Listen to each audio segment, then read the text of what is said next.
pa si Tatay Artemio at ayun, hanggang ngayon ay hindi pa po nasasalinan ng dugo kasi sa kadala ng tawag nga, nagkaubusan ang dugo doon sa BMC at naghihintay pa kung merong darating at ayun, yung dalawang kuya ko rin na nakabantay sa kanya. So hindi rin makapag-donate kasi nga dahil sa puyat, madami inaasikaso. No, ayun, yan sana masalinan na si Tatay Artemio at maobserbahan at para maano na kung ano yung kailangan gawin. Siya yung tao na handang tumulong sa nangangailangan. Hirap ng buhay at pagsubok man ay naranasan. Nagsumikap makaahon, hinarap lahat ng alon. Siya si sanay para soon natubong ka na mas matik. Isang tao lang maghirap pero may pagsusumikap. Isa din sa may pangarap na tumulong sa mahirap. Sa simpleng paraan naghahati ng kasiyahan sa mga kababayan at nahihirapan. Hati niya ay saya kasama ang munting ayuda para sa... Yan. Ayan, shout out po sa lahat ng sponsor at sa lahat ng mga viewers namin. At ayun mga kasani, shout out at maraming salamat sa isang solid viewers namin.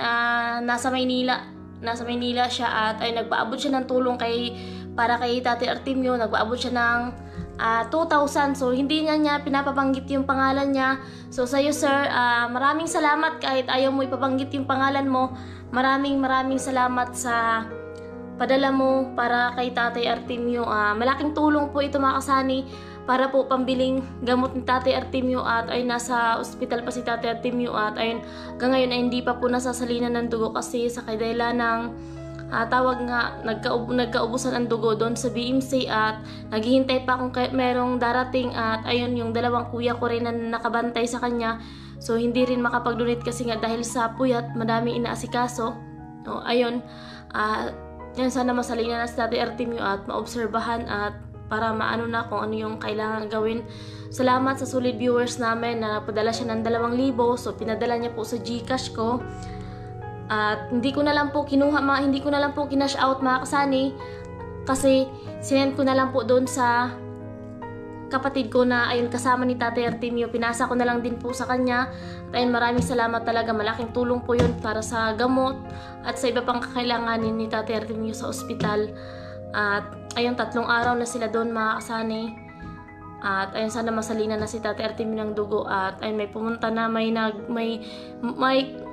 nakaano na kami na kung baka pwede siya mag-donate ng dugo. So isang tao lang po yun mga kasani. Yung pinsan ko kasi pauwi siya walang Maynila. At ayun, nag-chat ako kagabi mga kasani kung sino-sino yung chinat-chat ko na nasa Bicol or sino yung may mga kilala na willing mag-donate ng dugo. Kasi yung dugo po ni Tatay Artemio ay type O positive. Yung dugo ni Tatay Artemio at dito kasi sa amin sa probinsya, alam niyo naman dito sa probinsya, tawag dito, hindi naman namin, kahit ako hindi ko nga alam kung ano yung blood type ko mga kasani kasi wala naman tinitest na doktor na ganun, kaya hindi ko rin alam kagabi pag chat ng ayun kuya ko dun sa Naga na ayun, wala nga daw available na dugo. Nagpunta na daw sila sa labas kasi sa ibang blood bank at ayun, kagabi alas 12 ng gabi mga kasani, siyempre hindi tayo makakatulog at meron tayong iniisip si Tatay Artemio, so hindi kami nakatulog. At ayun nga, kagabi pag chat ng kapatid ko, so nagpunta kami ni Nanay Inday. So nang gising kami doon sa tiyahin ko. So yung tiyuhin at tiyahin ko, hindi na rin naman yun sila pwede makapag-donate mga kasani sa kadahilan ng sila ay matanda na rin. Puro na rin sila senior citizen. At ayun sa mga pinsan ko, so ayun, meron namang yung 2 pinsan ko, hindi rin naman sila makapag-donate kasi kagabi nga alas 12 ng gabi, hating gabi, pinuntahan namin. So yung 2 pinsan ko, yung dugo nila ay type AB. At yung iba mga kasani ay hindi rin nila alam yung blood type nila. So wala kaming napadala papuntang Naga kasi plano namin kung merong ditong type O positive, so kanina sanang madaling araw ay pababiyahin namin papuntang BMC.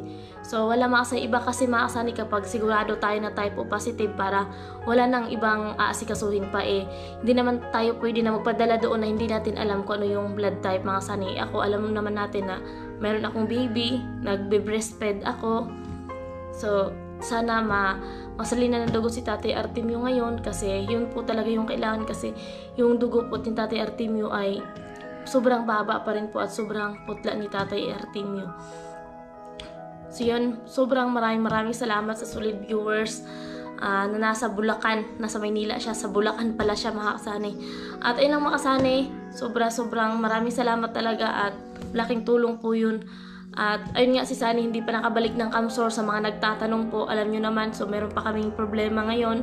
Wala rin mautos-utusan dito kung meron mga asikasuhin kasi hindi naman tayo marunong mag-drive ng motor, tsaka meron tayong baby at hindi pa rin, yung ubo ni Sunny ay ayun, inuubo pa rin siya mga kasani. At ayun, syempre hindi pa siya makabalik doon kasi nga meron pa kami inasikaso.